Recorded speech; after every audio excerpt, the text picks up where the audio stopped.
शिव महापुराण की कथा कहती है, बेटी जैसी चतुरता रखना।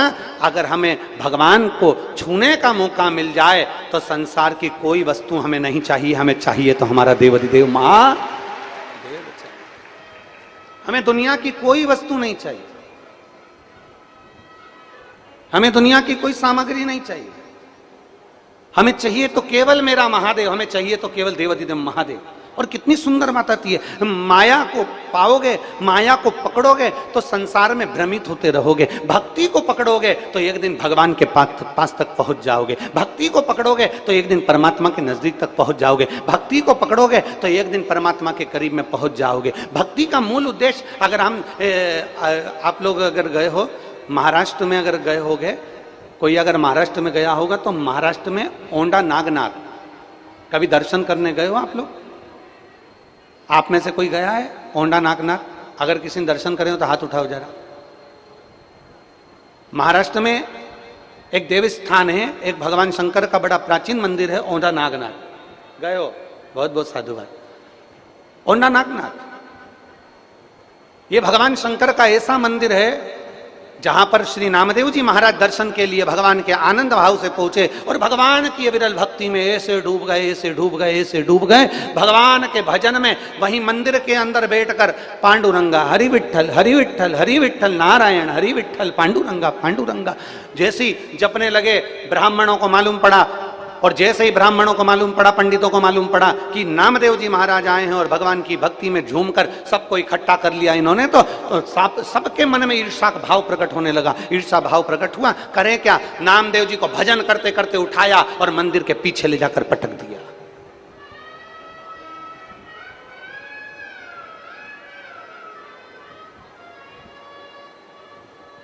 उनको लगा यहां नामदेव जी भजन कर रहे हैं, सबको इकट्ठा कर लिया, सबको एकाग्रित कर लिया, नामदेव जी का तो गुणगान चल रहा है। सबने उठाया, पंडितों ने, ब्राह्मणों ने, और नामदेव जी को उठाकर मंदिर के पीछे पटक दिया। नामदेव जी को जैसे मंदिर के पीछे पटका, पटकते से ही नामदेव जी महाराज से साथ में आए हुए सारे भक्तों ने कहा, सबने कहा, नामदेव जी तुम्हारा अपमान कर दिया, नामदेव जी तुम्हें पीछे पटक दिया, नामदेव जी तुम्हारे को अपशब्द कह दिए, तुम कुछ नहीं बोलोगे? नामदेव जी बोले, अगर मैं जवाब दे दूंगा, अगर मैं कुछ बोल दूंगा, अगर इन्होंने अपशब्द कहा, इन्होंने ताना दिया, इन्होंने मुझे पीछे पटका, अगर मैं कुछ कह दूंगा तो मेरी भक्ति में बट्टा लग जाएगा। इसलिए मैं भक्ति समाप्त नहीं करना चाहता। मैं यहां पर बैठकर भजन करूंगा, मैं कुछ बोलूंगा नहीं, भजन करूंगा। और नामदेव जी महाराज ने जो भजन करना प्रारंभ करा, कह दिया, मेरे हरि विठ्ठल, मेरे भोलेनाथ, तुझ में नारायण समाया है और नारायण में शिव समाया है।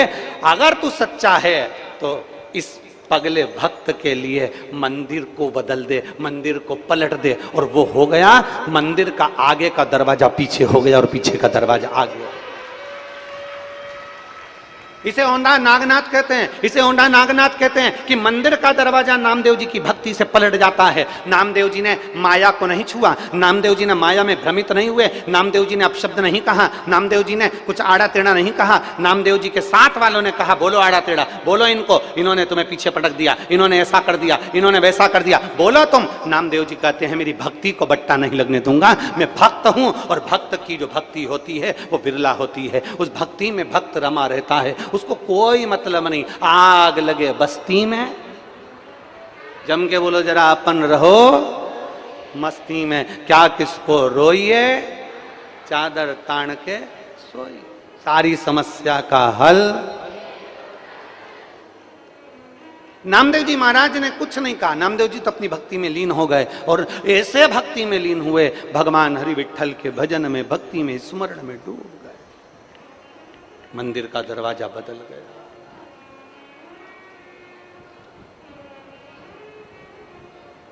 और फिर वही वाली बात आ गई, कृपा की ना होती जो आदत तुम्हारी, तो सुनी ही रहती अदालत गरीबों के दिल में जो जगह तुम न पाते, तो किस दिल में होती इबादत तुम्हारी। अगर मन भक्ति में ना रमे, अगर चित्त भक्ति में ना रमे और तुम माया में भ्रमित हो गए, थोड़ा सा धन मिल गया, थोड़ा सा वैभव मिल गया, थोड़ी सी सत्ता मिल गई, थोड़ी सी गाड़ी मिल गई, थोड़ा सा बंगला मिल गया, थोड़ी सी जायदाद मिल गई, और ध्यान देना माताएं कहती हैं बस भगवान की कृपा हो जाए, हमारे घर में संतान हो जाए। घर में संतान होना खुशी की बात है। बोलो जम के बोलो, काय की बात है? अरे बोलो तो जम के, खुशी की। घर में संतान होना खुशी की बात है, पर घर में संतान होने के बाद मां बाप वृद्धाश्रम में होना यह दुख की बात है।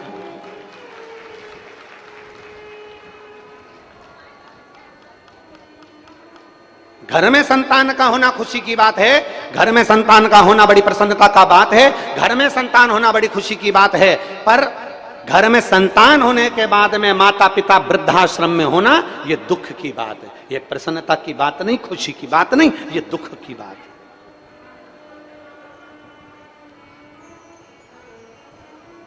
और फिर निवेदन है, फिर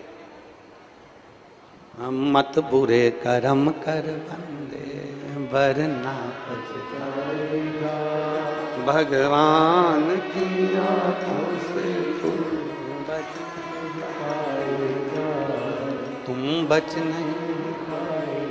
कई लोग हमसे कहते हैं महाराज जी तुम रोज की रोज एक ही लाइन को गुनगुनाते रहते हो, जब देखो जब कथा में, प्रत्येक कथा में ये लाइन हो, 2 3 4 तुम्हारी जो लाइन है वो गुनगुनाते रहते हो, ये क्यों गुनगुनाते हो? हमने कहा कि गुनगुनाने का कारण केवल इतना है कि जब तुम घर में कथा सुनने के बाद 7 दिन बाद जब अकेली रहो, घर में तुम दुकान पर जब अकेले बैठे रहो, जब तुम अकेले घर में कार्य कर रहे हो, तब तुम्हें हम याद आए चाहे नहीं आए, पर कथा की एकाध लाइन भी कोई अगर गड़बड़ करे और गड़बड़ करते से तुम्हें याद आ जाए तो समझ लेना कोई ने कुछ करा और तुम्हें याद आ जाए, मत बुरे कर्म कर वरना पछताए। बस तुम्हें याद आ गया, तुम दुख की घड़ी में पड़े हो, तुम कहीं ना कहीं तुम तकलीफ में पड़े हो और तुम्हें याद आ जाए मेरे बाबा दया करना,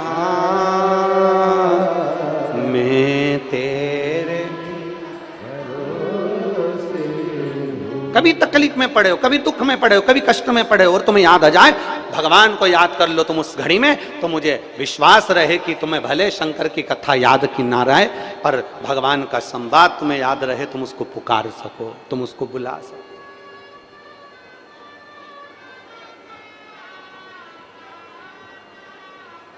नामदेव जी को पीछे पटक दिया।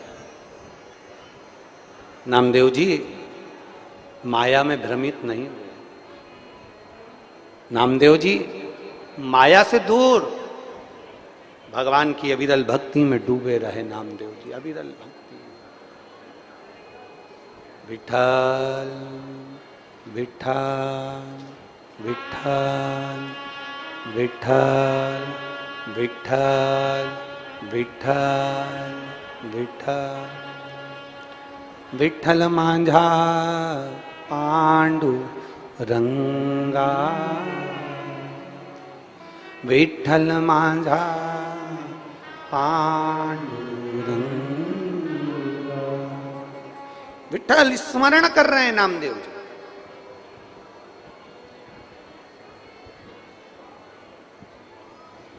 फिर एक किसी ने कह दिया नामदेव जी से, नामदेव जी तुम्हें क्रोध नहीं आया? नामदेव जी तुम्हें पीछे ले जाकर पटक दिया, मंदिर के पीछे ले जाकर पटक दिया, अपशब्द कहकर पटक दिया, तुम्हें क्रोध नहीं आया? नामदेव जी कहते हैं जिसने अपनी जिंदगी में 4 चीजें अच्छी बना ली उसका जीवन सार्थक हो जाता है, वो क्रोध पर भी संयम पा लेता है। 4 चीजें नामदेव जी कहते हैं जिसने अपनी बना ली, श्रेष्ठ बना ली, उन 4 चीजों का संग अच्छा कर लिया तो उसकी जिंदगी सार्थक हो जाती है। नामदेव जी कहते हैं पहले नंबर पर है मित्र दोस्त। अगर आपका मित्र, आपका दोस्त, आपको बुद्धि देने वाला, आपको अकल देने वाला, आपको सजेशन देने वाला, आपको मार्ग बताने वाला, आपकी सही बुद्धि विवेक में कोई बात को फिट करने वाला अगर अच्छा है तो आप दुनिया में कहीं कभी धोखा नहीं खा सकते, आप उन्नति की सीढ़ी पर चढ़ते चले जाओगे। मित्र अच्छा हो, दोस्त अच्छा हो। दूसरे नंबर पर नामदेव जी महाराज कहते हैं किताब, जिस पुस्तक को हम पढ़ रहे हैं, जिस वेद को हम पढ़ रहे हैं, जिस शास्त्र को हम पढ़ रहे हैं, जिस आनंदमय पुस्तकों को, जिन शास्त्रों को हम पढ़ रहे हैं, जिन पुराणों को हम पढ़ रहे हैं, अगर उसका सही अध्ययन करा है, आपने सही तरह से उसको मनन चिंतन करा है, एक एक शब्द को अपनी जिंदगी में उतारा है, तो आप कभी धोखा नहीं खा सकते, आप अग्रण्य बढ़ते चले जाओगे।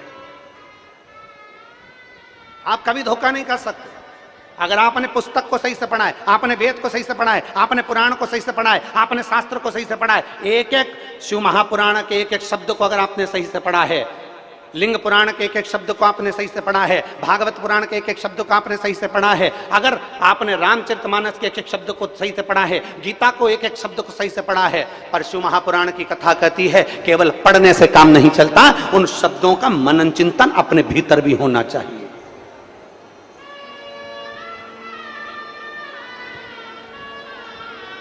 कपड़ा बदल लेने से कोई संत नहीं होता। शिव को पाने के लिए, परमात्मा को पाने के लिए अपना कलेजा बदलना पड़ता है, तब परमात्मा प्राप्त होता है। कपड़े से कोई संत नहीं बन गया, कपड़े से कोई साधु नहीं बन गया, कपड़े से कोई सन्यासी साधक उपासक नहीं बन गया, अपना कलेजा बदलना पड़ेगा। माई नर्मदे हर रेवा मैया, उनके भक्ति में डूबना, उनके भजन में डूबना, उनके स्मरण में डूबना, ये एक आनंद का विषय है। गुरु नानक देव जी अपनी भाषा में कहते हैं, गुरु नानक देव जी अपनी भाषा में कहते हैं। और आपने अगर पंजाब की कथा सुनी होगी, भटिंडा पंजाब में हमने कथा बाची थी, तो उसमें हमने वर्णन किया था गुरु नानक देव जी के प्रसंगों का। गुरु नानक देव जी अपनी भाषा में कहते, बाले सुन, संसार में मनुष्य देह पाले ना सरल है बाले, पर संसार में मनुष्य देह पाने के बाद में उस ईश्वर को याद कर लेना कठिन बात है बाले। ये गुरु नानक देव जी अपने शिष्य से कह रहे हैं। बाले, गुरु नानक देव जी ने कहा, बाले सुन, नर सेवा ही नारायण की सेवा है। इसलिए भारत भूमि के किसी भी गुरुद्वारे में जाकर देखना, वहां लंगर आप कभी भी पहुंच जाओ और जाकर आप विनती कर दो, साहब भूखा हूं, लंगर चखना है, तुरंत अंदर से जाएंगे और जो गुरुद्वारे में रहते हैं वो मेरे भाई जाकर तुरंत तुमको लंगर चखा देंगे।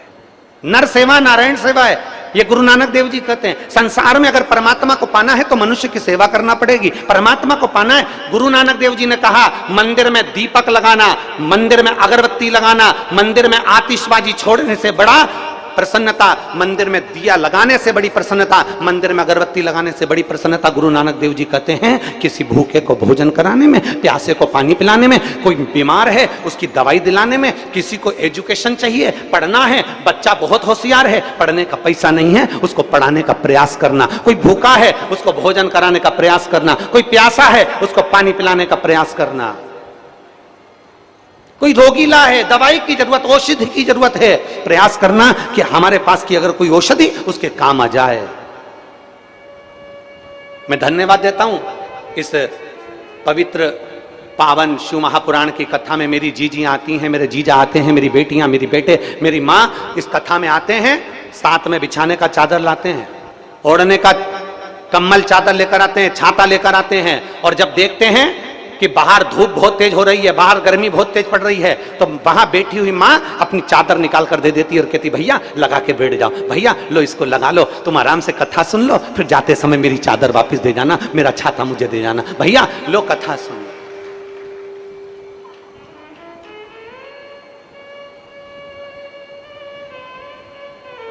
हमें प्रसन्नता होती है इस चीज की। कभी मौका मिले ना, कभी मौका मिल जाए जिंदगी में, तो एक बार शिव महापुराण के पंडाल में एक रात्रि किसी शंकर भगवान की पवित्र कथा के पंडाल में जरा रुक कर देखना। जितने अच्छे रिश्ते तो तुम्हारे घर में नहीं होंगे, उससे अच्छे रिश्ते तो इन पंडालों में बन जाते हैं। पंडालों में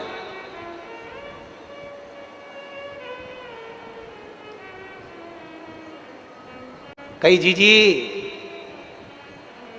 सही है कि गलत है बोलो तो, और महाराज जीजा होन, कई रिश्ते जो घर में नहीं बन पाते वो रिश्ते पंडालों में बन जाते हैं, भगवान की अविरल भक्ति के। और ये रिश्ते साधारण नहीं है, ये रिश्ते साधारण नहीं है। संसार के लोग तुम्हारा हाथ छोड़ देंगे, पर जिसने शंकर भगवान को एक लोटा जल चढ़ाया है वो महादेव तुम्हारा यहां भी हाथ नहीं छोड़ेगा और वहां भी हाथ नहीं छोड़ेगा। ये निश्चित है, निश्चित।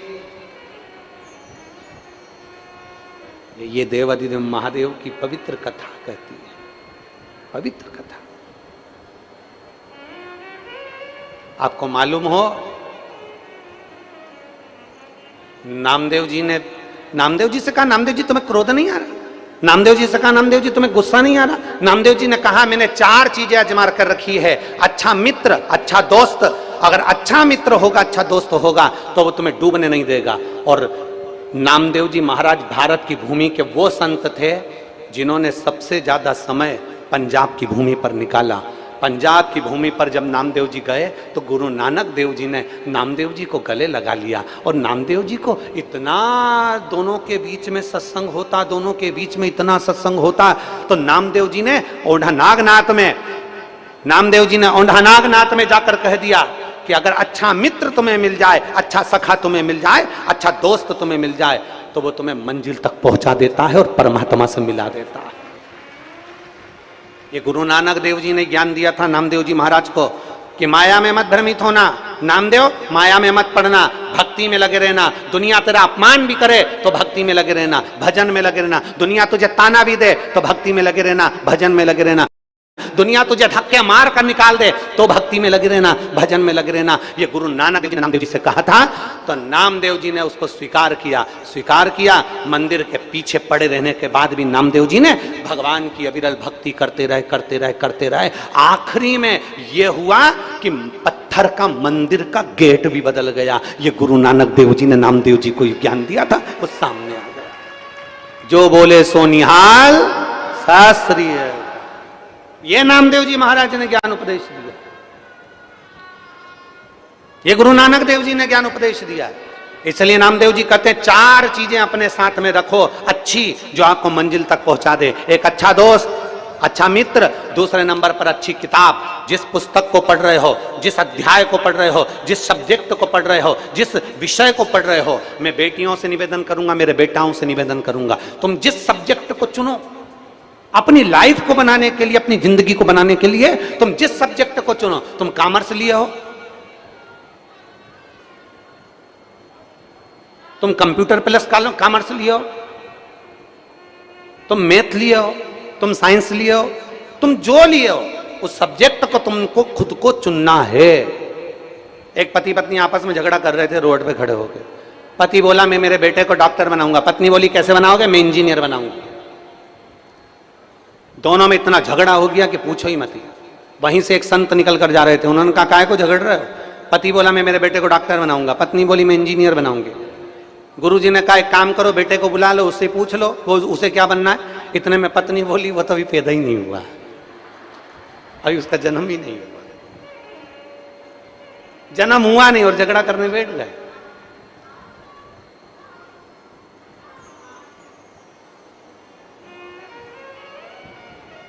कल हमसे वो ललित महाराज कह रहे थे कि गुरुजी जब से मोबाइल आया है ना मेरे पास में, तब से मेरी लाइफ बन गई। मैंने कहा इतना? मैंने कहा ये मोबाइल जब से आया ना इसने सब नाश कर दिया। मोबाइल आया, पहले टार्च चलती थी, बोलो ईमानदारी से, जम के बोलो चलती थी कि नहीं चलती थी? मोबाइल आया, टार्च खत्म हो गई। पहले रेडियो चलता था, छोटा वाला हेडफोन। मोबाइल आया, रेडियो, बोलते जाओ जल्दी बोलो, खत। पहले MP3 चलता था, मोबाइल आया, MP3 खत। पहले कैलेंडर चलता था, पंचांग चलता था, मोबाइल आया, कैलेंडर पंचांग खत। और तुम्हारा मोबाइल तुम्हारी पत्नी के हाथ में आया, तुम भी खत।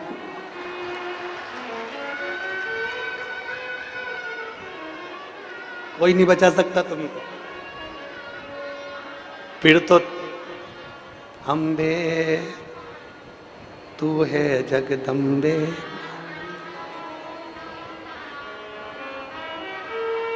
जय हो मेरी खंडवा वाली। फिर कोई नहीं बचा सकता। मोबाइल आया, टार्च खत्म, मोबाइल आया, MP3 खत्म, मोबाइल आया, रेडियो खत्म, मोबाइल आया, पंचांग कैलेंडर खत्म, और मोबाइल तुम्हारी पत्नी के हाथ में आया कि तुम खाते। इसलिए तुम देखना मोबाइल वाले इतने चतुर होते हैं, जब पत्नी अच्छे से सो जाए तब मोबाइल इधर भी नहीं, पत्नी की साइड नहीं, इधर साइड, और वो भी तकिए के नीचे, और ना जाने कौन कौन सी बटन लगा के रखते हैं, फिंगर, कई ने तो कहीं कौन कौन से फिंगर लगा कर, जिसके दांत टूटे रहते हैं वो तो अपने दांत का लगा लेता है, क्योंकि दांत की फिंगर कहाँ मिलेगी, किसके दांत एक जैसे सब, दांत का लगा। और कोई बहुत चतुर होती है तो डरावना लगा लेती है, और जैसे ही मोबाइल के सामने ऐसा मुंह करती है तो वो मोबाइल तुरंत खुल जाता है कि तू तेरे पति को डरा ले, मेरे को रहने दे, डरा रहा है।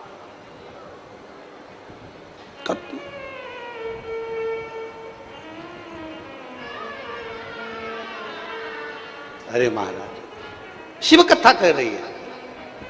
अच्छा दोस्त, अच्छा मित्र, अच्छी किताब आपको मंजिल तक पहुंचाने का कार्य करेगी। आप पढ़ो, आप अध्ययन करो, एक एक शब्द को पढ़ो, एक एक अक्षर को पढ़ो, आपकी जिंदगी को संवार देगी।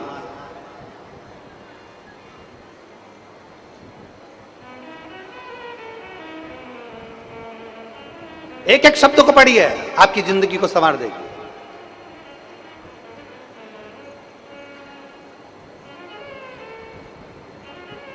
पूरे एक एक शब्द का स्मरण करिए, वो आपके जीवन को संवारे।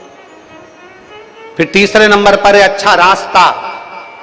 जिस रास्ते से जा रहे हो वो रास्ता मंजिल सहज बना सकता है, तुम्हारा रास्ता श्रेष्ठ होना चाहिए। तुमने जो विचार किया है, जिस मंजिल पर जाने का तुमने सोच लिया, हम बेटियों से कहेंगे, बेटों से कहेंगे, जिस सब्जेक्ट को तुमने चुना है, जिस विषय को तुमने चुना है, उस विषय से तुम्हारा प्रेम होना चाहिए, उस सब्जेक्ट से तुम्हारा प्रेम होना चाहिए, उस विद्या से तुम्हारा प्रेम होना चाहिए, उस अध्याय से तुम्हारा प्रेम होना चाहिए, उस अध्ययन से तुम्हारा प्रेम होना चाहिए। और प्रेम कर कर देखिए, अपने सब्जेक्ट से, अपने विषय से, अपनी पढ़ाई से, अपनी एजुकेशन से, अपने कर्म से, अपने काम से।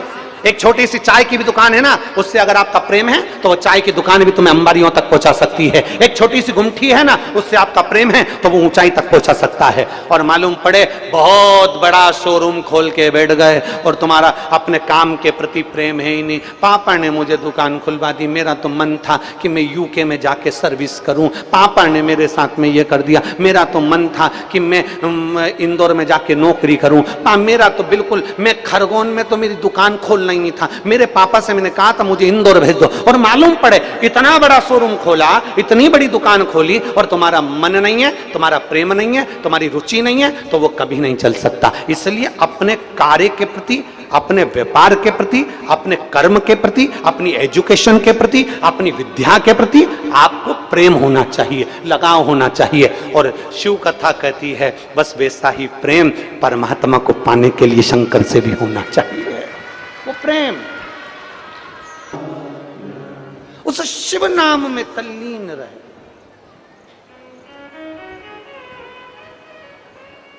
उस शिव नाम की तल्लीनता रखे, उस शिव नाम की भक्ति रखे। जब मेरे बाबा का चढ़ा हुआ एक लोटा जल अमृत हो जाता है, एक बेलपत्र अमृत हो जाती है, उसका एक भस्म थोड़ा सा, वो कहते हैं काशी में एक व्यक्ति टेबल के ऊपर भस्म रखकर बेच रहा था, एक अंग्रेज आ गया,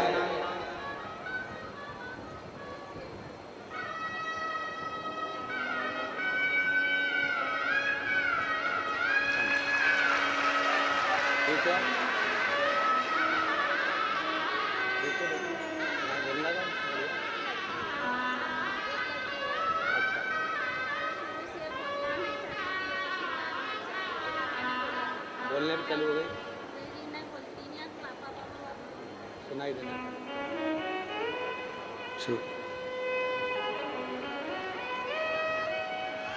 इनके बेटे की बेटी है जो घर पर है अभी, उसको लेकर नहीं आई हैं, और बोलने में भी तकलीफ थी और सुनने में भी तकलीफ थी। सुनाई तो देना चालू हो गया और बोलती नहीं थी, तब धीरे धीरे पापा पापा कहना प्रारंभ कर दिया। ये शिव तत्व है।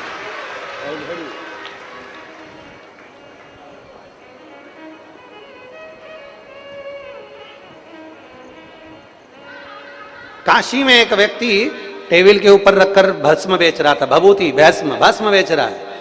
अंग्रेज ने आकर पूछ लिया क्या है, उसने कहा भस्म है। एक्सपायर डेट कब की है, मतलब भस्म एक्सपायर कब होगी। अब उसको कौन बताए कि एक्सपायर के बाद ही हुई है।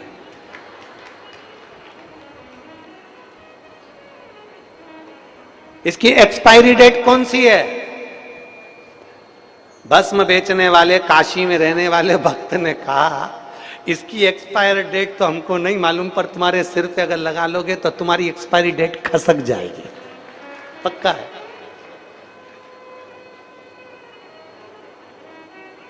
ये हमको तो नहीं मालूम कि इसकी एक्सपायरी कब होगी, पर जो लगा ले। वो त्रिपुंडधारी त्रिशूलधारी त्रिनेत्रधारी महादेव, तेरे कंठ में रुद्राक्ष सोए, तू तो मेरा महादेव।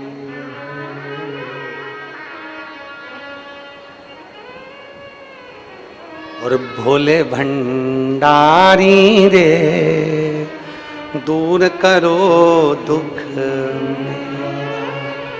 हरे त्रिपुरारी रे दूर करो। भस्म की एक्सपायरी कब की है वो नहीं मालूम, पर भस्म जिसके सिर पर लग जाए, त्रिपुंड जिसके सिर पर लग जाए, जिसके आज वो अभी यहां लकड़ी रखी थी, कहां चली गई। अभी हमारी वो दीदी रितंबरा जी के आश्रम से बहन आई थी, तो वो 2 लकड़ी का टुकड़ा लाई। अब उन्होंने कहा गुरुजी ये आप जो बोलते हो ना बेलपत्री की लकड़ी का चंदन भगवान शिव को प्रिय है, हम वही लेकर आए हैं, इसको घिस कर, ये बेलपत्री की लकड़ी का चंदन है, घिसो और शिव को समर्पित। हम वो चंदन लेकर आए। वो साध्वी दीदी, मैं साधुता देता हूँ, बहुत बहुत साधु।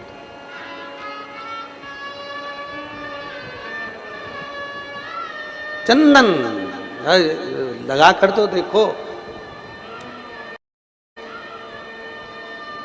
शिव को समर्पित तो करके देखो। जो 1 लोटा जल कभी महादेव को नहीं चढ़ाया ना, वो महादेव की निंदा कर सकता है। जो 1 लोटा जल कभी महादेव को नहीं चढ़ाया, वो महादेव की निंदा सुन सकता है।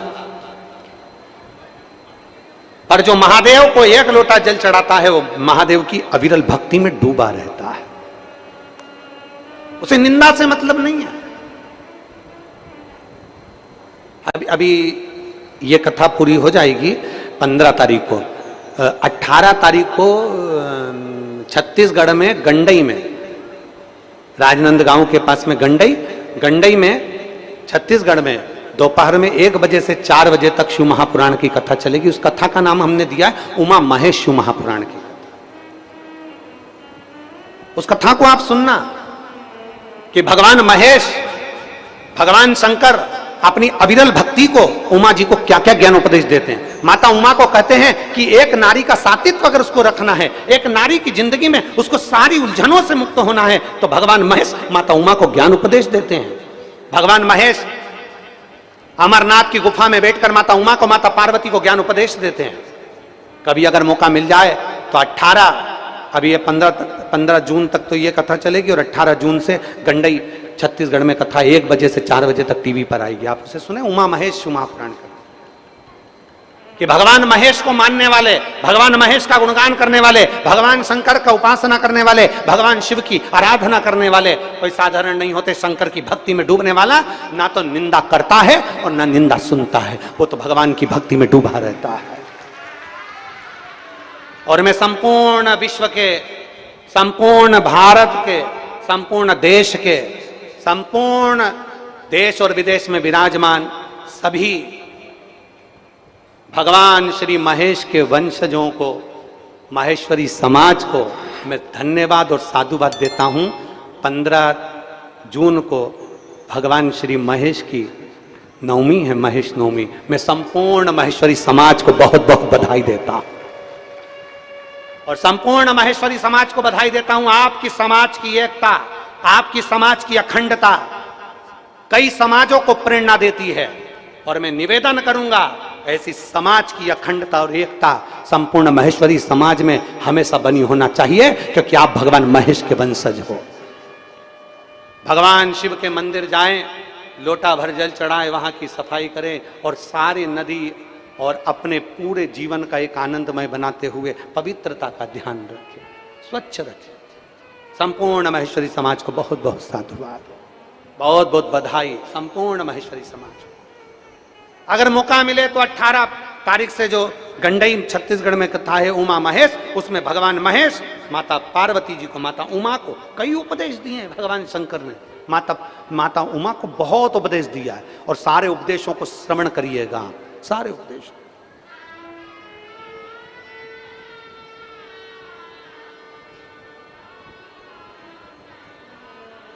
महाराज 4 चीजें नामदेव जी कर रहे हैं, जिसने अपनी जिंदगी में धारण कर ली वो मंजिल तक पहुंच गया। पहले नंबर पर जम के बोलो, पहले नंबर पर क्या है? अच्छा दोस्त, अच्छा मित्र।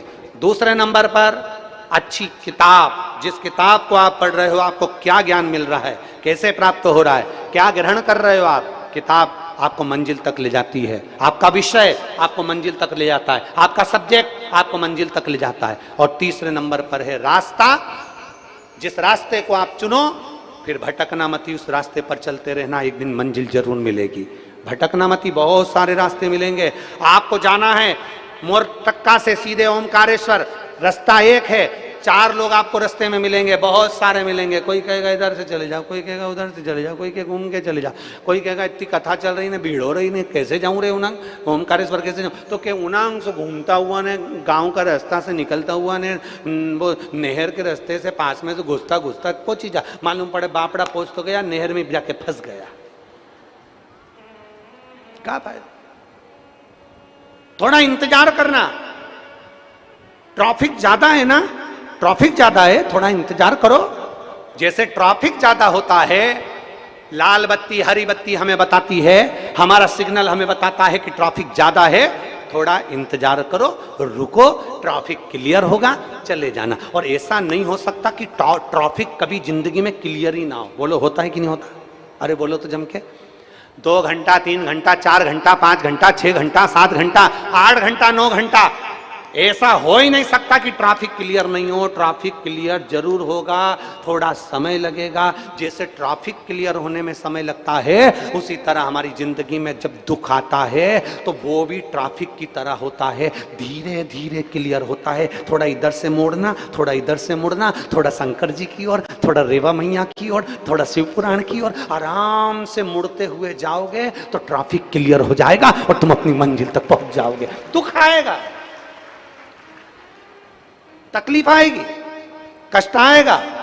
ऐसा कोई जीवन में पैदा नहीं हुआ कि जिसकी जिंदगी में दुख नहीं आया, कष्ट नहीं आया, तकलीफ नहीं आई। जिसके जीवन में तकलीफें नहीं आई, सबके जीवन में आती, सबके जीवन में। कौन है ऐसा? बस मत बुरे कर्म कर बंदे, वरना पछताएगा, भगवान की आंखों से बच नहीं पाएगा, वो बच नहीं। ऐसा कौन जिसकी जिंदगी में तकलीफें नहीं? ऐसा कौन जिसके जीवन में दुख नहीं? ऐसा कौन जिसके जीवन में अड़चनें नहीं आती हो? कौन है ऐसा? कौन?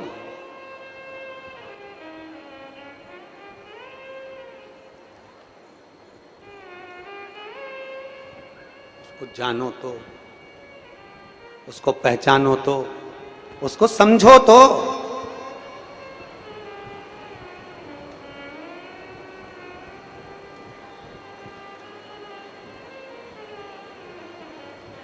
उसको समझो, उसको जानने का प्रयास करो, उसको पहचानने का प्रयास करो।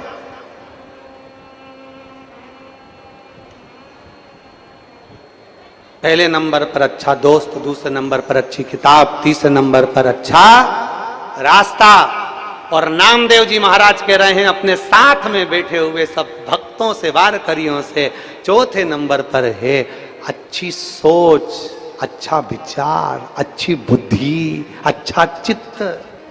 ये चौथे नंबर पर है। अच्छी बुद्धि, अच्छा चित्त, अच्छा विचार, अच्छी सोच। बहुत बड़े औहदे पर बैठ गए, बहुत बड़ी कुर्सी पर बैठ गए, बहुत दुनिया के लोग आपको पूछने लगे, आपका आदर करने लगे, सम्मान करने लगे, माला पहनाने लगे, दंडवत करने लगे, प्रणाम करने लगे, आपका सत्कार करने लगे, आपका आदर करने लगे। बहुत बड़ी कुर्सी पर बैठ गए, बहुत बड़े औहदे पर बैठ गए, बहुत बड़ी सत्ता पर बैठ गए, बहुत बड़े आप बन गए। शिव महापुराण कथा कहती है बड़ा आदमी बनना सरल है, बड़ी कुर्सी पर बैठना सरल है, बड़ा आदमी बनना सरल है। पर शिव महापुराण की कथा कहती है बड़ा आदमी बनना सरल है, पर बड़ा आदमी बनकर अच्छा बनना, सरल बनना कठिन है। आदमी बड़ा हो सकता है, बड़े औहदे पर बैठ सकते हो, बड़े कुर्सी पर बैठ सकते हो, बड़े बड़े लोग तुम्हारे को माला पहनाएंगे, प्रणाम करेंगे, दंडवत करेंगे, साष्टांग करेंगे, बहुत पूछेंगे, जय जयकार करेंगे। अच्छा आदमी तो तुम बन सकते हो, बड़े आदमी तो बन सकते हो, पर अच्छा आदमी नहीं बन सकते। अच्छा आदमी बनने के लिए नामदेव जी कहते हैं अच्छा विचार लाना पड़ेगा, गुरु नानक देव जी कहते हैं अच्छी सोच लाना पड़ेगी, अच्छी बुद्धि लाना पड़ेगी, अच्छे चित्त लाना पड़ेगा। अपने भीतर अच्छे सोच और अच्छी बुद्धि को लेकर आओ। बड़ा आदमी तो कोई भी बन जाता है, पर अच्छा आदमी नहीं बन पाता। अच्छे आदमी बनने का प्रयास करिए और हम सुधरेंगे। जम के बोलो जरा, हम सुधरेंगे, युग सुधरेगा। आप बड़े आदमी बनकर दुनिया को नहीं सुधार सकते, पर अच्छे आदमी बनकर दुनिया को सुधार सकते हो। आपकी प्रेरणा दुनिया को प्रेरणा देती है। आप क्रोध करोगे, दुनिया आपसे सीखेगी, बताओ इतने बड़े औहदे पर बैठकर गुस्सा कर रहे हो। आप अपशब्द बोलोगे, दुनिया कहेगी इतने बड़े औहदे पर बैठकर अपशब्द कह रहे हो, क्रोध कर रहे हो, आड़ा टेढ़ा कह रहे हो। अच्छे आदमी बनना कठिन है, बड़ा बन सकते हो, पर अच्छा बनने में सोच, विचार, टेंडेंसी तुम्हारी अच्छी चित्त, अच्छा विचार लाना कठिन है। और मेरी जीजियों से निवेदन है, मेरी माताओं से निवेदन है, मेरे जीजाओं से निवेदन है,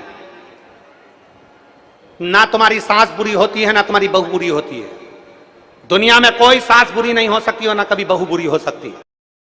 अगर बहू बुरी होती है तो अपने बाप का घर छोड़कर, अपने पिता का घर छोड़कर नहीं आती, और सास बुरी होती है तो अपनी जेवर को तोड़वाकर, अपने आभूषण तोड़वाकर, पूरा पैसा शादी में लगाकर तुझे ब्याह कर नहीं लाती। ना सास बुरी है, ना बहू बुरी है। बस बुरा कौन है? हमारी, जम के बोलो जरा, जम के, सोच, हमारी बुद्धि, हमारा चित्त, हमारा विवेक।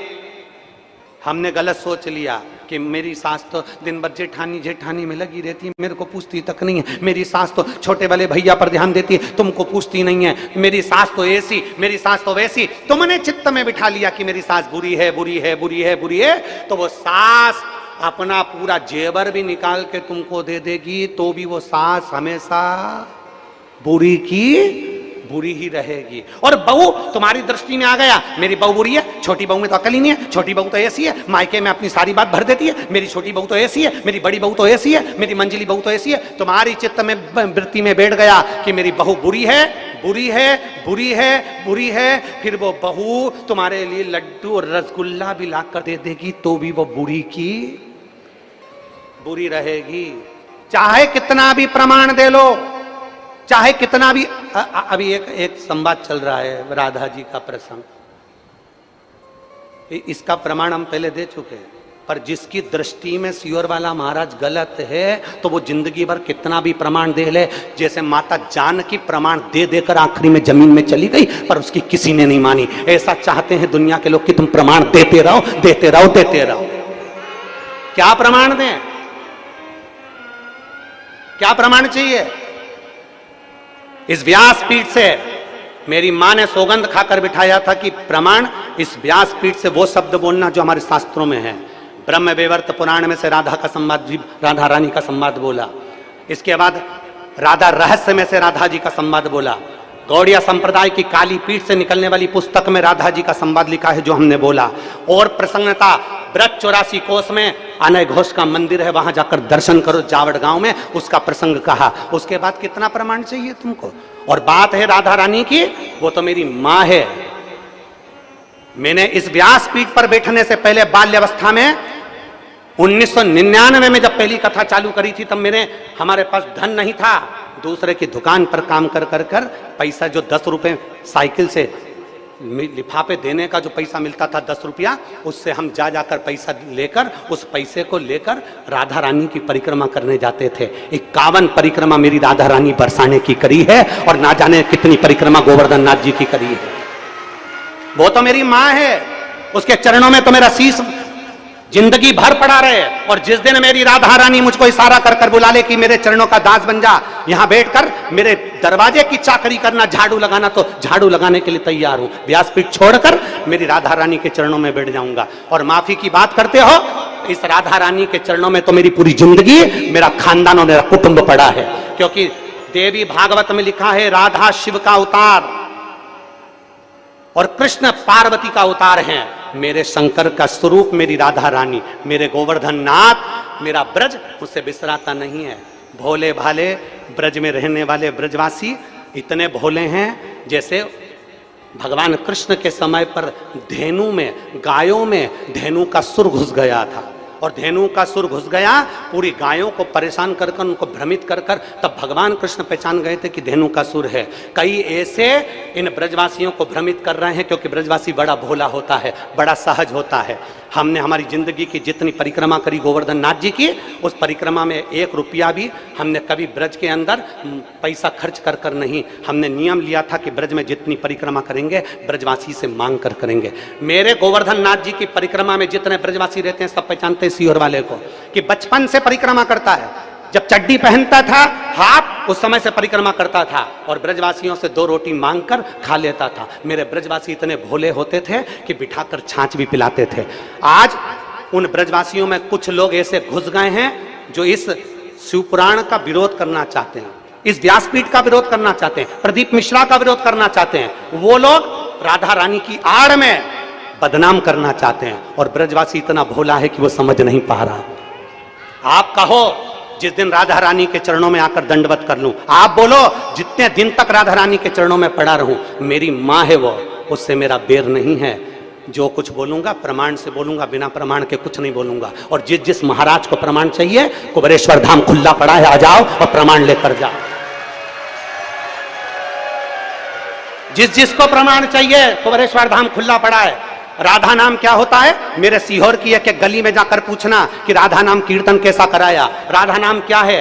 कई सालों से 51 परिक्रमा जब तक राधा रानी के बरसाने की करी, तो उस उतने वर्ष तक राधा नाम कीर्तन एक एक बच्चे बच्चे के मुख पर राधा राधा जब्बा दिया। मेरी सिद्धपुर भूमि सीहोर का एक एक बच्चा जानता है कि राधा का नाम क्या है। वो वृंदावन नहीं गया, वो बरसाना नहीं गया, पर सीहोर को बरसाना बना दिया था। इतना राधा नाम जब्बाया है उस सीहोर की भूमि पर। तुम क्या सहज समझते हो? और सोशल मीडिया वाले सोचते हैं कि बदनाम करेंगे। अरे मेरे शंकर के भक्त हैं, ये तो राधा रानी की कृपा है। तुम जिस दिन बोल दो, मैं साधुता देता हूं श्री पौंडलिक जी महाराज जी को, गोस्वामी जी को, मैं साधुवाद देता हूं कौशिक जी महाराज जी को, मैं साधुवाद देता हूं संजीव कृष्ण शास्त्री जी को, मैं साधुवाद देता हूं राजीव जी शास्त्री जी को, मैं साधुवाद देता हूं अनूप जी शास्त्री जी को, जिन्होंने वृंदावन से फोन लगाकर कहा गुरुदेव आप जब भी इधर पधारे महाराज जी, अपन सारे विद्वानों की सभा रखेंगे, आप उसमें अपनी बात रखना। और हमारे यहाँ पत्र आया और हमने पत्रों के माध्यम से उनको सूचना दी, हम पहुंचेंगे, वहां पर बात करेंगे।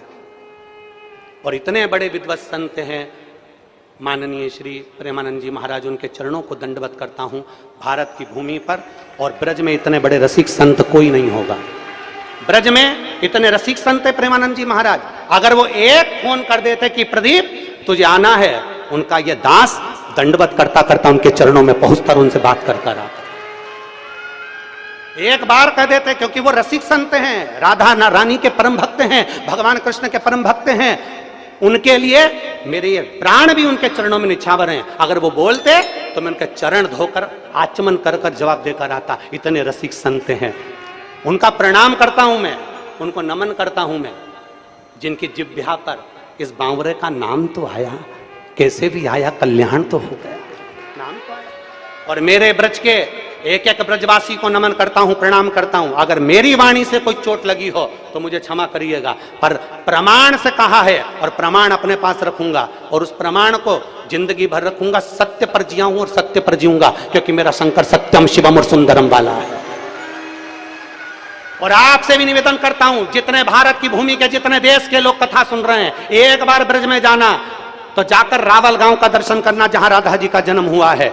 जाना तो बरसाने का दर्शन करना, जहां राधा रानी पहुंची हैं। मेरी रावल में राधा रानी जी का जन्म हुआ, उनको वहां पर लाडली कहा जाता था।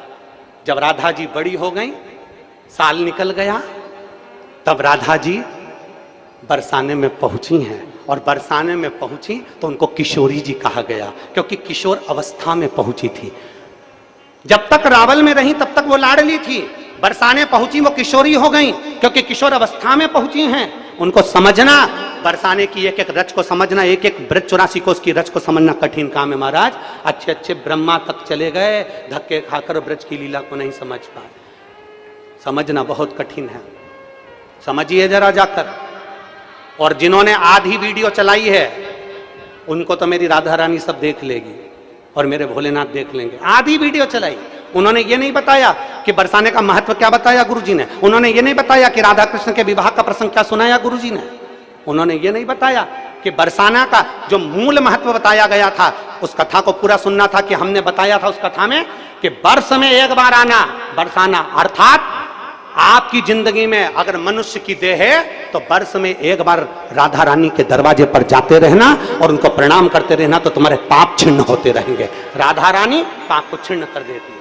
उस क्लिपिंग को पूरा तो बताया नहीं, उसमें से काट कर, हमारे सब्जेक्ट को छोड़कर उसमें दूसरा, उस सब्जेक्ट को वही की वही फेस लगाकर, वही की वही वाणी लगाकर, उसको काट काट कर क्लिपिंग बनाकर जनमानस में प्रेषित कर दिया। मेरा साधुता है पूरे ब्रज भूमि के संतों को, साधुओं को, राधा रानी के चरणों को, जिस दिन आऊं उस दिन मेरी राधा रानी की पूरी देहली की मैं झाड़ू लगाता फिरूं, मुझे कोई दिक्कत नहीं। मेरी माँ है वो। पर जो गलत राधा रानी के पर्दे की आड़ में जो शिव महापुराण को लांछन लगा रहे हैं, राधा रानी की पर्दे की आड़ में जो विद्रोही, जो विधर्मी, जो सनातन धर्म को अच्छा नहीं देख सकते, वो इस पर्दे की आड़ में ना जाने क्यों बदनाम करने में लगे हैं। इन्होंने कईयों को बदनाम किया तो हमको भी करें भी कर रहेंगे नहीं। नामदेव, तुकाराम, रामकृष्ण, मीरा, कर्मा जैसों को नहीं छोड़ा तो हमें कौन छोड़ने वाला है। साधुता है। और मेरी ब्रज की पवित्र भूमि को, मेरे ब्रज में रहने वाले ब्रजवासियों को दंडवत प्रणाम करता हूं, नमन करता हूं। आपकी साधुता है, आपके बीच में रहा हूं, साधुता है। और यदि एक शब्द के लिए अगर एक पत्र भेज देते सीहोर वाले महाराज के पास में, कुबरेश्वर धाम का पता सबको मालूम, एक पत्र भेजते, ये पत्र भी आते हैं, वो पत्र भी मैं पढ़ता और मेरे को आज्ञा होती मैं ब्रज में जाकर तुरंत उस बात का जवाब देता कि ब्रह्म वैवर्त पुराण के 174 नंबर पेज पर ये सब बातें लिखी हुई हैं। राधा रहस्य में ये बात लिखी हुई है। मैं कहता गौड़िया संप्रदाय के काली पीठ से निकलने वाली पुस्तक में ये बात लिखी। और ये भी नहीं मानना तो ब्रज की जावट गांव जाइए, जहां पर राधा जी का पूरा आनंदमय सुख आपको मालूम पड़ जाएगा कि विवाह का प्रसंग कहां है। हम भी मानते हैं, मां है हमारी, और मेरी मां कभी बुरा नहीं करती है। बोल राधा रानी सरकार की जय। जय श्री राधा। वो जानती है, समझना मुश्किल। सोच, बड़े आदमी बनना सरल है, बड़े सिंहासन पर बैठना सरल है, बड़ी जगह पर बैठना सरल है, पर बड़ी सोच रखना बहुत कठिन है महाराज, बहुत कठिन। और फिर निवेदन करूंगा, ब्रज के कोई संत अगर मुझे आमंत्रित करे मैं तैयार हूं, आपके चरणों में आऊंगा, दंडवत करूंगा, प्रणाम करूंगा और आपको पूरा व्याख्यान बता कर जाऊंगा, कहां से पढ़ा, कहां से बोला, इस जगह से वर्णन किया। एक एक स्मरण करिए आप शिव नाम का। बन सकता है सनातन धर्म को आगे बढ़ाने का प्रयास करिए, बन सकता है राष्ट्र को उन्नति की ओर लेकर जाइए। सनातन को पीछे मत खींचिए। आज के जमाने में हिंदू को हिंदू से लड़ाने की प्रथा चल रही है और वो देख लो, आज तक अभी चुनाव हुए उसमें देख लेना, हिंदू से हिंदू को लड़ाने का प्रयास करा जा रहा है कि कैसे भी सनातन धर्म बर्बाद हो जाए, बदनाम हो। शिव तत्व की प्राप्ति औघड़ी है, शिव औघड़ी। मेरा देव अधिदेव महादेव पहले नंबर पर दोस्त, दूसरे नंबर पर किताब, तीसरे नंबर पर रास्ता, और नामदेव जी कहते हैं चौथे नंबर पर सोच। अच्छी सोच व्यक्ति को बहुत उन्नति तक लेकर जाती है, बहुत उन्नति तक। आपकी सोच अच्छी रखिए। सास को लग रहा है बहू बेकार है, बहू को लग रहा है सास बेकार है, पर ईमानदारी से बोलो, अगर बहू बेकार होती तो मेरी माँ तूने छाट कर लेकर आई है ना, कितने फोटो आए, कितना दिखाया, तब जाकर तू अच्छी बहू छाट के लाई, तो वो बुरी कैसे हो सकती है। और बहू से कहूंगा तूने सोचा था मेरी सास ऐसी मिलेगी वैसी मिलेगी, पर वो सास तुझे अपनी माँ की तरह मिली, तो वो बुरी कैसे हो सकती है। आप बुरे नहीं हो, मनुष्य बुरा नहीं है, उसकी सोच किस क्वालिटी के हो, किस विचार के हो, किस सोच के हो, आपकी सोच क्या है, आप कहां तक पहुंच रहे हो, आपकी सोच कहां तक जा रही है, वो विचार करिएगा। आपकी सोच कहां तक जा रही है वो विचार करिएगा। सोच व्यक्ति को श्रेष्ठ बनाती है, सोच व्यक्ति को अच्छा बनाने का प्रयास करती है। सोचिए, सोचिए, विचार करिए, और बिना सोचे विचारे अनायासी कुछ भी अपनी चित्त में ना रखिए। नामदेव जी कहते हैं ये विठ्ठल पांडुरंगा का चरित्र हमें बताता है कि भगवान नामदेव जी महाराज ने अपनी भक्ति के बल पर, माया का त्याग करते हुए भक्ति के बल पर भगवान शंकर के मंदिर को पलट दिया और ओंडा नागनाथ का मंदिर पलटा गया। कभी आप महाराष्ट्र में जाना तो ओंडा नागनाथ जी का दर्शन करिएगा, उनका स्मरण करिएगा, ओंडा नागनाथ जी का दर्शन। और भाग्य को बदलना देवाधिदेव महादेव का काम है। भाग्य को बदलना देवाधिदेव महादेव का काम। वो भाग्य कैसे बदलता है, ये दुनिया के लोग, एक पत्र है देखिए,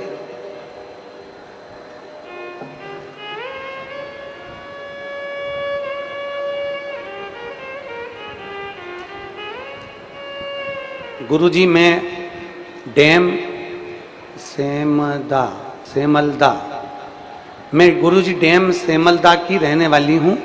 मेरा नाम कृष्णाबाई पटेल है, मेरे पति का नाम संजय पटेल है। मैं जिला बड़वानी, तहसील ठीकरी। मेरा मोबाइल नंबर ये है। कहीं बैठी हैं, कहीं बैठी हो तो हाथ हिला सकती हैं, अगर कहीं बैठी हो तो हाथ हिला सकती हैं। गुरुजी मैं डैम सेमलदा की रहने वाली हूँ। मेरा नाम कृष्णाबाई पटेल, मेरे पति का नाम संजय पटेल है। कहीं बैठी हो तो हाथ हिला सकती हैं। संजय पटेल है, जिला बड़वानी, तहसील ठीकरी। लेटर पत्र आप एलईडी पर और आस्था चैनल पर पढ़ सकते हैं। मेरा मोबाइल नंबर ये है। एक लोटे जल का पशुनाथ पति के व्रत का क्या वर्णन करूं गुरुजी। मेरी कोई संतान नहीं थी। 5 साल, 10 साल, 15 साल इंतजार करा, 16 साल आ गए, 16 साल तक मेरे घर में औलाद नहीं हुई। परेशान हो गए, डॉक्टर को दिखाया, गोदी भरवाई, सब कुछ करा, सारे अस्पतालों का इलाज करवाया, तो भी मुझे घर में औलाद नहीं हुई। 2021 में मेरी मम्मी सीहोर गए और वहां कथा सुनी, और 2021 में उन्होंने मेरे से आकर कहा कि सफेद आंकड़े की जड़ का उपाय कर, तुम रुकेश्वर महादेव का नाम लेकर सफेद आंकड़े की जड़ का प्रयोग करा और बाबा की कृपा ऐसी हुई गुरुदेव, बाबा ने मेरे घर में ऐसी कृपा करी कि मेरे घर में 12 महीने भी नहीं निकले और बाबा की कृपा से पुत्र रत्न की प्राप्ति हुई। मैं बाबा को यहां प्रणाम करने के लिए आया, बाबा को नमन करने के लिए। कहीं बैठी हैं? श्री शिवाय नमस्तुभ्याम। बाबू आया है क्या साथ में? आया है? आया हो तो लिया, और नहीं आया हो तो आप आकर बेलपत्र ले जाओ उसके लिए। ठीक है, श्री शिवाय नमस्तुभ्याम। एक बार हाथ हिला दो, ऐसे हाथ हिलाओ एक बार। शंभू, ठीक है, दिख गए, बधाई आपको। 16 वर्ष के बाद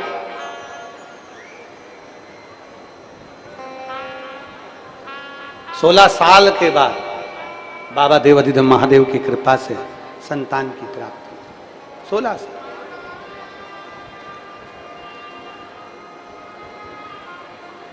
इधर से जाए सांसद जी, सांसद जी इधर से जाओ।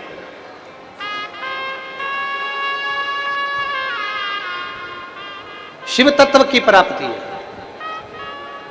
भगवान ओघड़दानी की प्राप्ति। शिव कथा कर रही है। आपका विश्वास,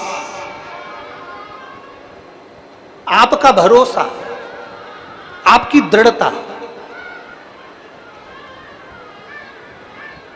आपको मंजिल तक पहुंचाने का कार्य कर ही देती है। बोल बम का नारा है। अच्छा, आप लोगों से एक बात पूछें, आप लोग बताइएगा जरा, शंकर जी के मंदिर जाते हो? अरे बोलो तो जम के। लोटा भर के जल चढ़ाते हो?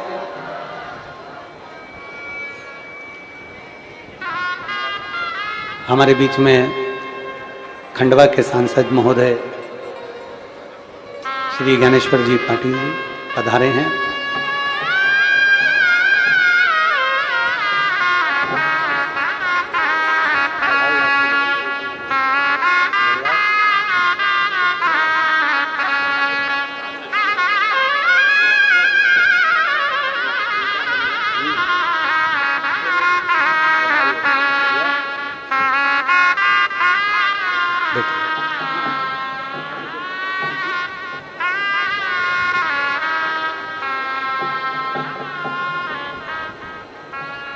शिव कथा कह रही है।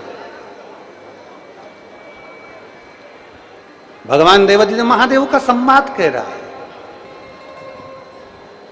भगवान शंकर की कथा कह रही है। आपका जो विश्वास है, अगर आप शंकर के मंदिर जाते हो, एक लोटा जल चढ़ाते हो, बोलो जल्दी बोलो, चढ़ाते हो, बाबा आपकी सुनता है कि नहीं सुनता है? अरे जम के तो बोलो, सुनता है ना? कब सुनता है? जब आप दिल से, प्रेम से, स्नेह से बाबा को अपने मन की बात जल चढ़ाते चढ़ाते जब दिल से कहते हो, तो मेरा देवाधिदेव महादेव सुनता जरूर है, सुनता जरूर। और खाली न जाता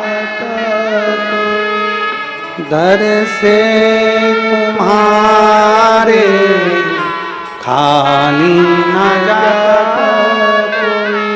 दर से तुम्हारे, मैं भी खड़ी हूँ बाहें पसारे, अपने हृदय से लगा लो, लगा लो, गिरा जा रहा हूँ, उठा लो। जब दिल से आपने पुकारा तो बाबा सुनता जरूर। पार्वती जी का भाग्य बता दिया कि इसको ओघड़पति मिलेगा, नग्न वेशधारी, भस्मी लपेटने वाला, जटाजूट बांधने वाला, मृग चर्म धारण करने वाला, कंदराओं में रहने वाला पति मिलेगा। पार्वती जी तो सुनकर प्रसन्न हो गई हैं। माँ पार्वती के हृदय में तो आनंद समाहित हो गया है, पर माँ मैनावती के दिल को क्षुब्धता उत्पन्न हो। माँ को लगा, माँ मीनावती के हृदय में आया कि मेरी बेटी की शादी ऐसे लड़के से कैसे कर दूं। और शिव महापुराण कहती है, देवऋषि नारद ने कहा, अगर सारे गुण देवाधिदेव महादेव में अगर हैं तो जीवन का सारा सुख अपने आप प्राप्त हो सकता। सारे गुण,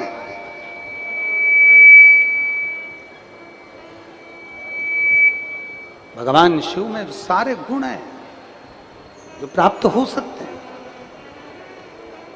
मांगो तो ऐसी जगह से मांगो जहां से आपको लगे कि दे सकते हैं। मांगना ऐसी जगह से जहां से लगे कि ये दे सकता है। एक कथा आती है शिव महापुराण की, बड़ी सुंदर है। रामचरितमानस में मारीच की कथा आती है। बोलो सुनी कि नहीं सुनी? अरे बोलो, सुनी मारीच की कथा? जम के तो बोलो। ठीक है, सुनी है तो मारीच के पिताजी का नाम क्या था? मारीच की कथा। और ओमकारेश्वर की पवित्र भूमि पर बैठे हो और ये कथा ओमकारेश्वर बाबा की ही कथा है। ये मारीच की जो कथा यहां से चालू हो रही है कि ओमकारेश्वर बाबा के आप घाट पर बैठे हो, रेवा मैया के तट पर बैठे हो और तुम्हें स्मरण आना चाहिए कि मारीच के पिता सुंडा, मारीच के पिता का नाम क्या था? सुंडा। और मारीच की जो मां थी उसका नाम था तताका। जम के बोलो, क्या नाम है? पिता का नाम क्या है? सुंडा। और मां का नाम क्या है? तताका। मां का तताका और सुंडा, ये तताका और सुंडा एक यक्ष है, बड़े यक्ष। इनके घर में दो बेटों ने जन्म लिया, एक मारीच एक सुबाहु।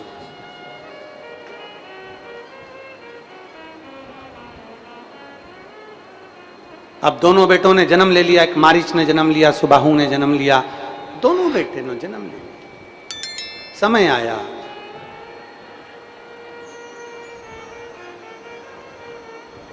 एक बार अगस्त ऋषि, बाबा अगस्त बाबा शंकर भगवान के पार्थिव लिंग का निर्माण कर कर उसका पूजन अर्चना कर रहे थे। पार्थिव लिंग, अगस्त ऋषि पार्थिव लिंग का निर्माण कर रहे हैं, पूजन कर रहे हैं।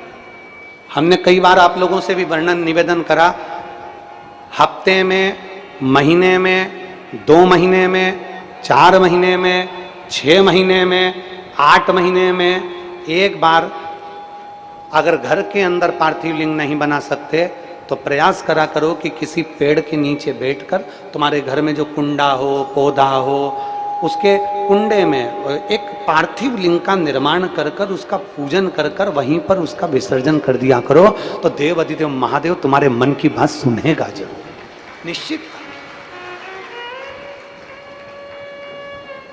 पार्थिव लिंग का पूजन करो। अगस्त ऋषि पार्थिव शिवलिंग का पूजन कर रहे हैं और पार्थिव शिवलिंग का पूजन करते करते अगस्त ऋषि भगवान शंकर की स्तुति में डूबे हुए थे। इतनी देर में सुंडा आ गया, मारीच ऋषि के पिता आ गए, मारीच के जो मारीच असुर है उसके पिता,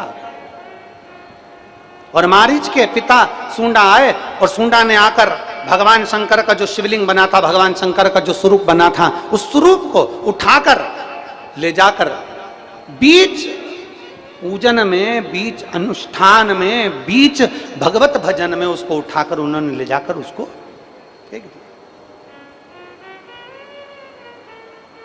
अगस्त बाबा के सम्मुख में ये बात हुई तो बाबा को बड़ा क्रोध आया और अगस्त ऋषि ने हाथ में जल लेकर सुंडा के ऊपर छोड़ा और छोड़ते से ही श्राप दे दिया, सुंडा मैं तुझे अभी श्राप देता हूं कि तेरे प्राण चले जाएं। सुंडा मर गया, सुंडा के प्राण छूट गए। प्राण छूटते से ही मारी, सुबाहु और तताका को क्रोध आया, तुरंत अगस्त ऋषि की ओर भागे। अगस्त बाबा के आश्रम में पहुंचकर इन तीनों ने, यक्ष थे, भगवान शंकर की कृपा से यक्ष की योनि थी, भगवान की कृपा से बहुत अच्छी योनि इनको मिली थी, पर इन तीनों ने अगस्त बाबा पर जो क्रोध किया, क्रोध करते से अगस्त ऋषि ने हाथ में जल लेकर श्राप दे दिया कि तुम तीनों राक्षस बन जाओ।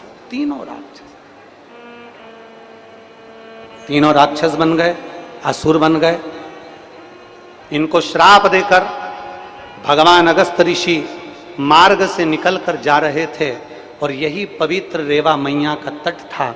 माई नर्मदे हर करते करते चले जा रहे और रेवा मैया की। नर्मदे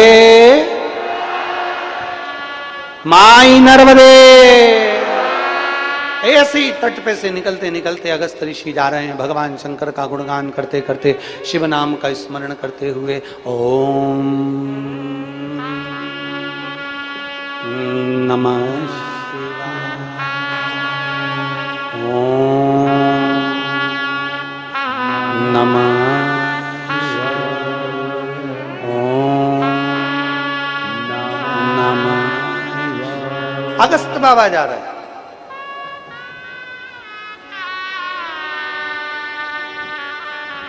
भास्कर देव, सूर्य देव अगस्त ऋषि को देखे।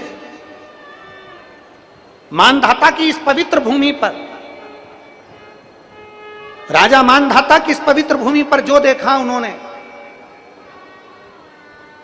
सूर्य नारायण ने जो अगस्त ऋषि को देखा तो हाथ जोड़ लिए। भास्कर देव ने हाथ जोड़े, सूर्य नारायण ने हाथ जोड़े। हाथ जोड़कर अगस्त ऋषि ने पूछा, नारायण, सूर्य नारायण आप और यहां?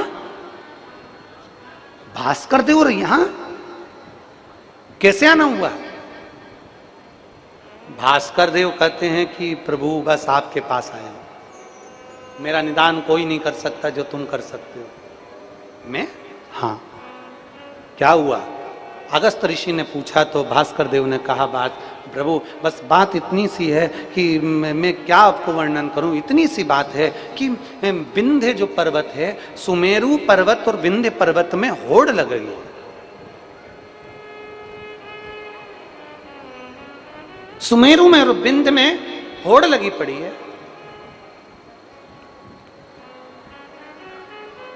क्या होड़ लग गई है?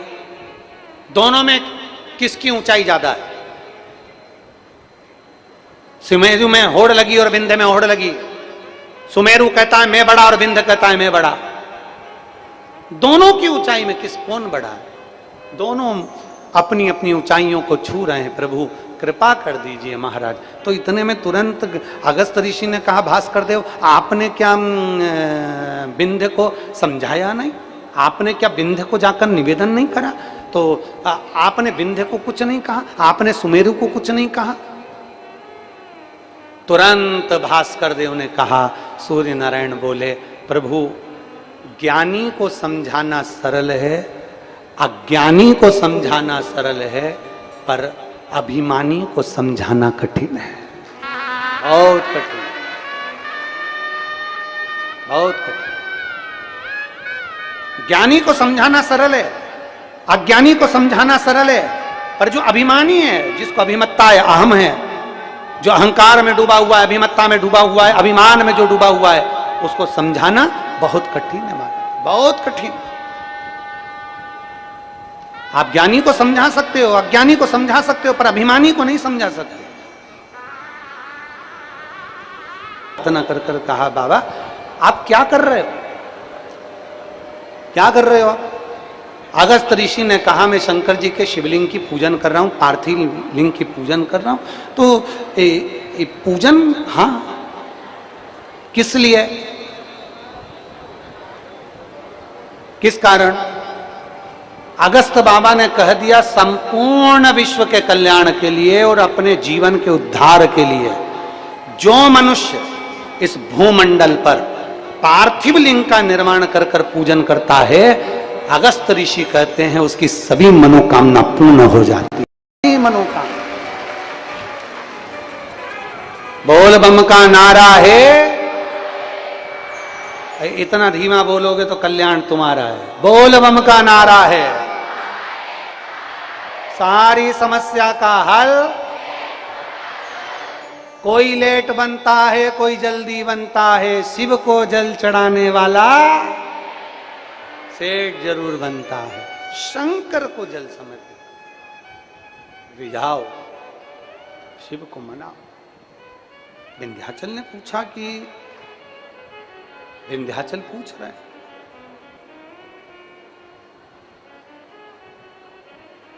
क्या मैं भी शिव की आराधना करूं? अगस्त ऋषि ने कहा, तुम शंकर की आराधना करो, मना नहीं है, पर पहले आप जो बढ़ते चले जा रहे हो, बढ़ते चले जा रहे हो, थोड़ा सा झुक कर मेरे देव अधिदेव महादेव को दंडवत करो, प्रणाम करो, नमन करो। विंध्याचल जो सुमेरु पर्वत से होड़ में लगा हुआ था ऊंचाई की, वो झुक कर देव अधिदेव महादेव को नमन करते हैं। अगस्त ऋषि कहते हैं जब तक मैं ना बोलूं तब तक तुम सीधे खड़े मत होना। विंध्याचल प्रणाम कर कर खड़े होते हैं, देव अधिदेव महादेव को पुकारते रहते हैं। तो विंध्याचल की तप साधना से माँ रेवा के तट पर ओमकारेश्वर भगवान प्रकट हो जाते हैं। ओमकारेश्वर, बोल ओमकारेश्वर भगवान की। हर हर महादेव। भगवान ओम का नाद कर कर ओमकारेश्वर प्रकट हो गए। विंध्याचल ने विनती करी, बाबा निवेदन है। बाबा ने पूछा क्या निवेदन? आप कृपा करिए। शिव जी कहते हैं संपूर्ण विश्व के कल्याण के लिए आपने ये सुंदर शिवलिंग को यहां पर विराजमान किया। मां रेवा के तट पर ये पवित्र शिवलिंग विराजमान रहेगा और संपूर्ण विश्व का कल्याण करेगा। ऐसे मेरे ओमकारेश्वर बाबा यहां पर विराजमान हुए। विंध्य को मालूम था कि हिमालय राज की धर्म पत्नी मैनावती के सुंदर गोदी में माता पार्वती जी आई हैं, और वो पार्वती जी हम जितने भी पर्वत हैं, जितने भी श्रृंखला हैं, सबकी बहन है, सबकी बहन। निवेदन किया आप पार्वती जी से मंगल विवाह करें। शंकर भगवान और माता पार्वती जी का मंगल विवाह हो गया। शिवजी और पार्वती जी का मंगल विवाह हुआ और विवाह कर कर देवाधिदेव महादेव ने नंदी पर बिठाकर माता पार्वती को लेकर चले। शंकर भगवान जब पार्वती को लेकर पहुंचे तो सबसे पहले देवाधिदेव महादेव पार्वती जी को रुकाते हैं, पार्वती जी को लेकर जाते हैं। तो भगवान शंकर जब विदा कर कर लेकर गए तो शमशान की धरा पर पार्वती जी के लिए नंदी को रोक दिया गया, शमशान की धरा पर।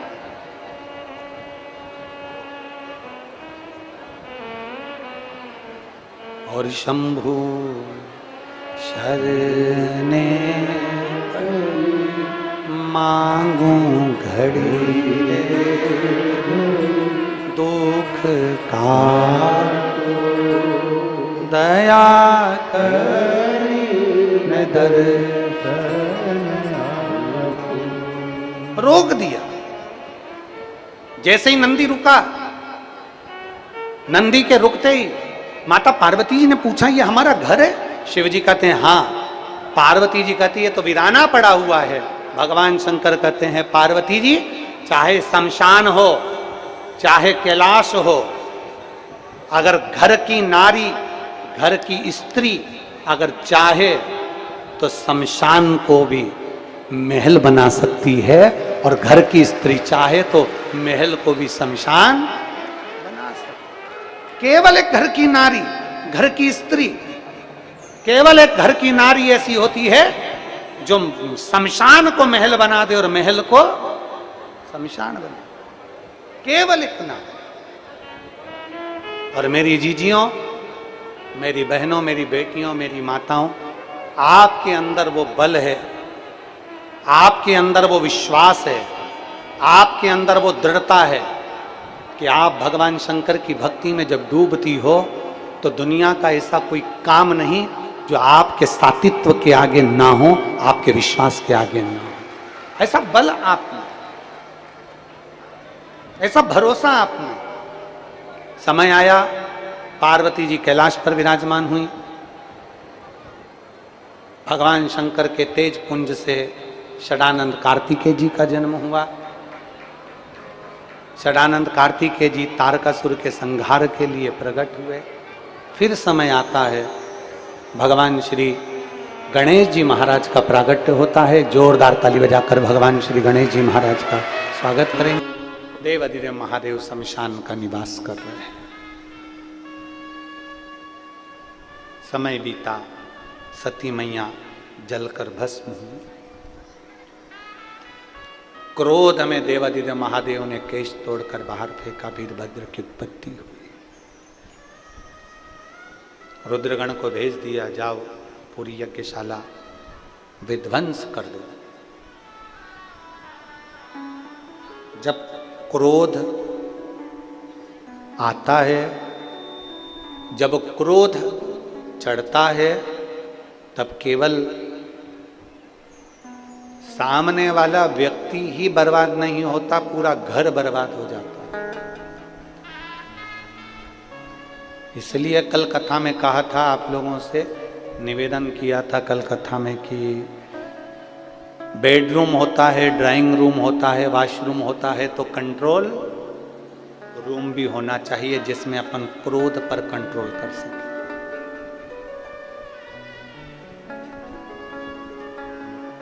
अपने गलत विचारों पर कंट्रोल कर सकें, अपनी गलत सोच पर कंट्रोल कर सकें, अपनी गलत वाणी पर अपन कंट्रोल कर सकें। एक रूम हो।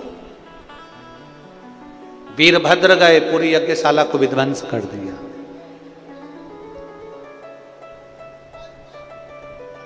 दक्ष प्रजापति का शीश कटा अग्नि में जाकर गिर गया।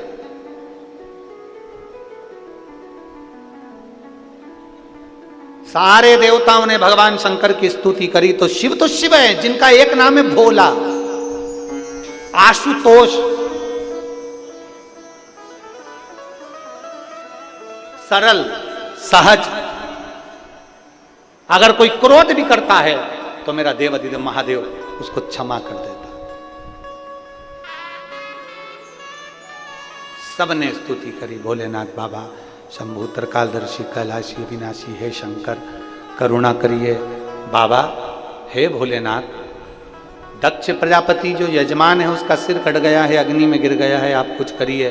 शंकर भगवान आए और उन्होंने बकरे का मुंह लगाया। बकरे का मुंह लगाने का कारण केवल इतना सा था क्योंकि दक्ष प्रजापति कह रहे थे मेरा यज्ञ, मैं राजा, मैं दक्ष प्रजापति, जो बार बार मैं मेरा मेरा मेरा मेरा करता है, मरने के बाद वही बकरे का जन्म ले लेता है और आखिरी में एक दिन कट के मर ही जाता है। बहुत बचना चाहिए मैं संबोधन से और मेरे संबोधन से बचने का प्रयास। एक महाराज जी प्रवचन दे रहे थे, प्रवचन में महाराज जी ने कहा मेरे मुख से 7 दिन तक गंगा बहेगी, तुम सब रोज आओ, डुबकी लगाओ।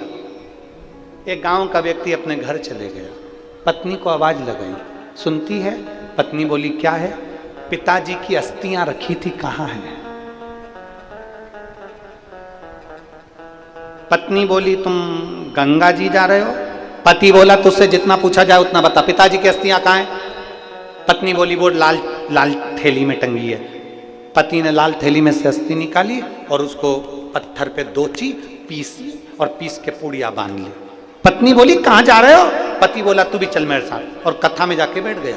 पंडित जी ने फिर कहा मेरे मुख से 7 दिन तक गंगा बहेगी, तुम सब डुबकी लगाओ। इतने में खड़ा हो गया, रुको महाराज प्रसाद खाओ। और महाराज जी को जो पुड़िया दी, महाराज जी ने पुड़िया खोली, खोलने के बाद जो मुंह में डाली, डालते से वो तो हड्डी का चूरा था, जैसे मुंह में गया तो चर्र बोले। अब वो हड्डी का चूरा जैसे ही चर्र बोले तो महाराज जी ने पूछा क्या खवा दो, क्या खवाया? इतने में वो गांव का व्यक्ति बोला पिताजी की अस्थियां रखी थी, पत्नी रोज कहती थी गंगा जी में खवाओ, गंगा जी में खवाओ, गंगा जी में खवाओ। हमने सोचा गंगा बहुत दूर है, तुम ही बोले मेरे मुंह से रोज गंगा बह रही है, तो हमने यहीं खवा दी इसी स्थान पर। प्रयास करो, मैं मेरा ये संबोधन ये ठीक नहीं है, इन संबोधनों से बचने का प्रयास करिएगा, इन संबोधनों से बचने का प्रयास करो।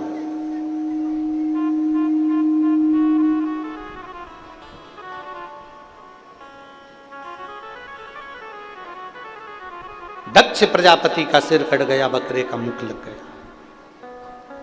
अब बकरा स्तुति करे तो कैसे करे? तो ये जो बम बम भोले बोलते हो ना, ये सबसे पहले दक्ष प्रजापति ने बोला था, बकरे का मुंह लगने के बाद। अब बकरा हिंदी तो बोल नहीं सकता, परतवाड़ा के बकरे हो तो अंग्रेजी बोल सकते हो।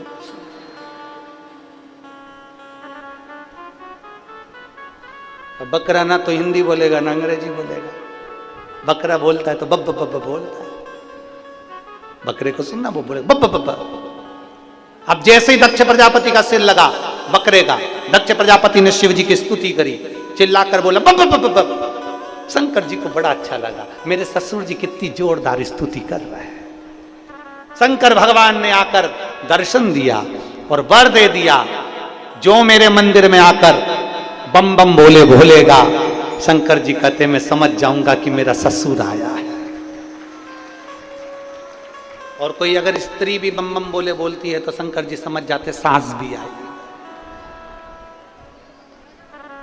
बम बम बोलो बोलो जम के जरा एक बार हो जाए।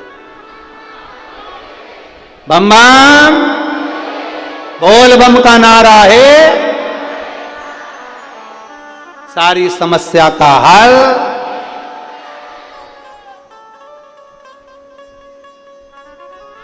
कोई लेट बनता है, कोई जल्दी बनता है, शंकर को जल चढ़ाने वाला एक दिन सेठ जरूर बन।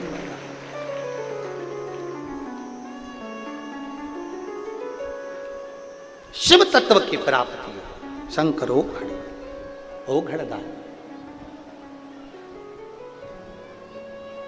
सती मैया जो जलकर भस्म हुई थी वो हिमालय राज के यहाँ माता पार्वती जी के सुंदर आनंद के रूप में जन्म ले, मैनावती के गर्भ से जन्म हुआ। मैना, धन्या और कला, हमने पहले भी कथाओं में कहा है पितरों की 3 बेटियां हैं। हम पहले भी कथा में आपको बता चुके हैं, सुनिए ना कथा आप लोगों ने, जम के बोलो, सुनिए ना। पितरों की 3 बेटियां मैना, धन्या और कला।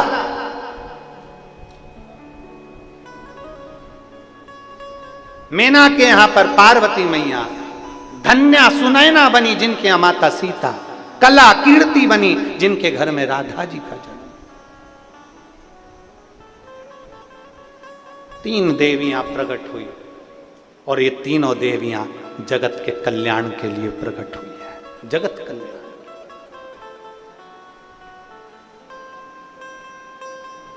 संपूर्ण विश्व के कल्याण के लिए 3 देवियों का प्रागट्य।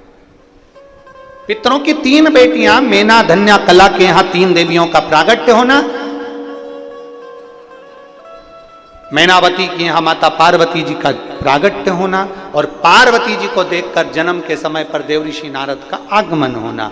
श्रीमन नारायण